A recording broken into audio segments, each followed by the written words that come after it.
Mesela biri İmam Sadiqdən soruşdu ki, Peyğəmbər balası, namaz üstündür yoxsa zəkat?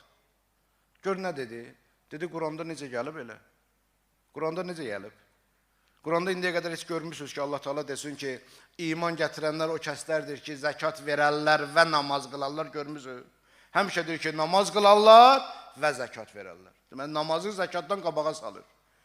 Və yaxud əqimus salat və atu zəkat. Namaz qılın və zəkat verin. Heç yoxdur Quranda, zəkat verin və namaz qılın. Təkcə bir dənə Ə'la surəsində zəkat sözü namazdan qabaq gəlir. Bir dənə Ə'la surəsində. Zəkat verənlər nicat tapıblar, Allahı zikr edib namaz qılıblar. Orada zəkat qabağa keçir. İmamlarımız bizə nə deyiblər? Deyir, burada da ona görə qabağa keçib ki, burada namazdan məqsəd bayram namazıdır, zəkatdan məqsəd fitrə zəkatıdır. İslam şəriətində əvvəl fitrə zəkatını verməlisən, sonra bayram namazı qılmalısan. Belədir əzizlərim. Gör, Quran nə qədər gözəldir.